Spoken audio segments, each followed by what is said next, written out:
lá 12 anos atrás, como eu falei, eu era um médico que trabalhava apenas no sistema público e eu quis empreender, eu quis ter o meu consultório particular, fazer a minha caminhada, me descolando ali do sistema público naquela época. Só que isso foi trabalhoso, porque a gente não tinha essa ferramenta que tem hoje da telemedicina. Então, eu tive que montar toda a estrutura, contratar secretária. Muito antes da clínica começar a rodar, os gastos e as contas já estavam lá acontecendo. Então, antes de ter um fluxo de caixa de pacientes, já tinha uma secretária contratada. Eu lembro, né, que teve uma época, depois de alguns meses, né, a secretária precisou, né, tirar uma licença, maternidade. E, ok, tudo certo, mas eu tive que contratar outras pessoas para estar ali no lugar dela para substituir. Foi uma dificuldade, né, ter alguém como ela, já treinada, já sabendo tudo como funcionava. Eu tive que treinar pessoas do zero para poder fazer o trabalho dela, por exemplo.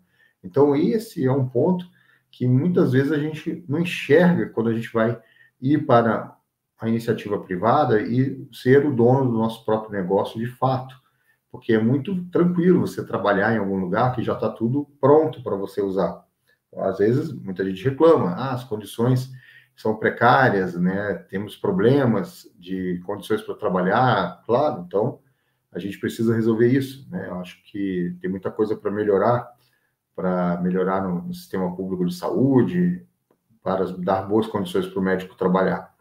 Mas é uma escolha, né? Eu posso ficar ali trabalhando e as coisas estão acontecendo. Eu não preciso lá reformar, né? Eu vejo lá, o negócio não está bom. Eu vou falar, fazer um memorando e pedir para a Secretaria de Saúde que resolva o problema. Pode ser que demore alguns anos, né? Algumas eleições para resolver. Mas não é você que vai lá e vai falar, vamos orçar aqui a reforma, a pintura, né? Então, a telemedicina ela poderia ter sido utilizada naquela época, se existisse essa possibilidade para fazer essa transição, porque eu ia começar a fazer os meus atendimentos através da telemedicina, daqueles pacientes que já me procuravam querendo atendimento particular e eu não tinha onde oferecer, eu não tinha espaço para oferecer esse atendimento. E a telemedicina hoje dá essa possibilidade. Então, para um colega que hoje está 100% atendendo no sistema público e deseja ter o seu espaço, atender os seus pacientes particulares, ele com a telemedicina consegue isso com mais facilidade.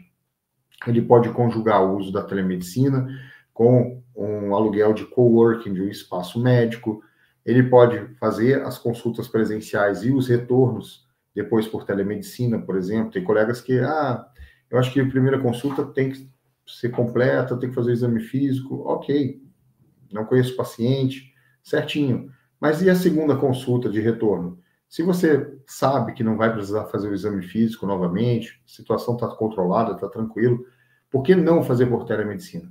E aí você abre uma vaga naquele espaço onde você atende presencialmente, que você paga por uso, por hora, para um paciente novo.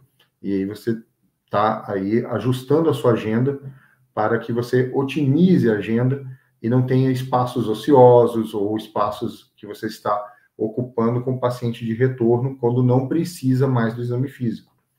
Tá? Então, essa é uma grande sacada que muita gente não enxerga.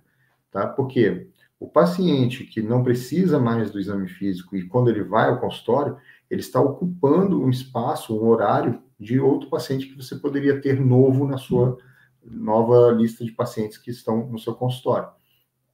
E quando você está fazendo essa transição de carreira, a telemedicina é muito útil.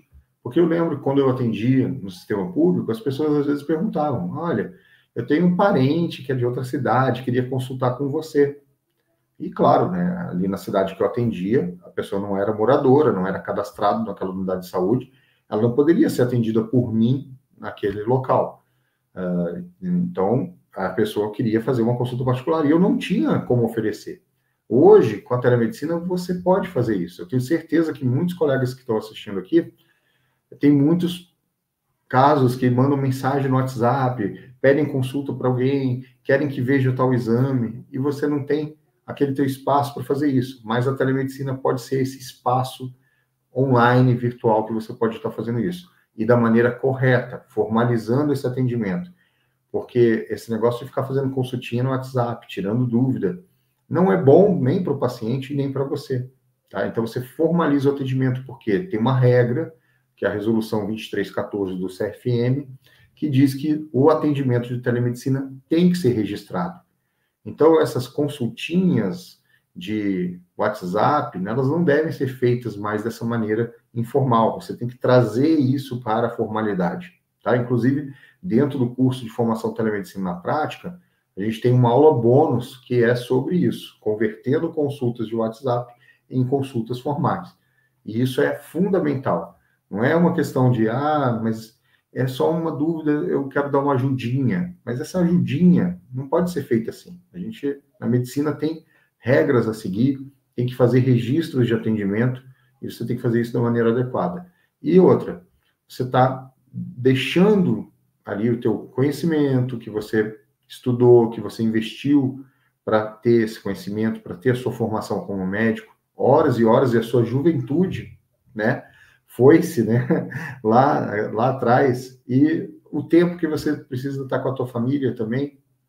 Então, isso tem que ser valorizado. Você precisa valorizar o teu ato médico, formalizar ele, e é justo e é ético você ter o direito a receber os seus honorários médicos. Então, a telemedicina é essa ferramenta ideal hoje para você começar, às vezes, essa transição com baixo investimento, pois quem já foi ver de abrir um consultório, ou quem tem um consultório, uma clínica, sabe do que eu estou falando. É muito caro você fazer isso no presencial, montar toda uma estrutura, alugar um espaço e tudo mais. Então, a telemedicina dá essa liberdade e possibilidade. Além de otimizar a tua agenda. Quem já tem consultório ou clínica, pode utilizar a telemedicina para otimizar a agenda. Outro exemplo que me aconteceu outro dia, era um dia que deu uma chuva muito forte aqui em Chapecó, e aí começou a ter alguns pacientes ligando para desmarcar a consulta, porque estavam com dificuldade, eram pacientes até de fora, né, de outras cidades.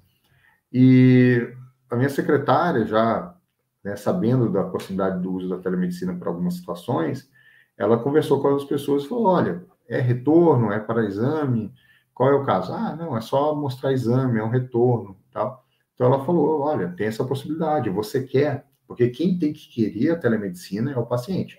A gente pode ofertar, mas a decisão final de utilizar essa ferramenta no seu atendimento, no próprio atendimento, é do paciente. Então, alguns pacientes, eu quero, é melhor, então não preciso me deslocar, tal. Ou já resolvo ali, e se precisar vou depois, então eu otimizo a agenda. E quem não podia vir, e não podia ser por telemedicina, por exemplo, liberou espaço na agenda para a gente poder encaixar outra pessoa, outro paciente que quisesse fazer por telemedicina. Então, a gente pôde antecipar alguns retornos também, para que a gente não tivesse agenda ociosa. Então, dá essa possibilidade de você aproveitar melhor a sua agenda do consultório e não desperdiçar os espaços, né, que você tem ali destinados para aquele dia de consultório, de consultas que você deixou.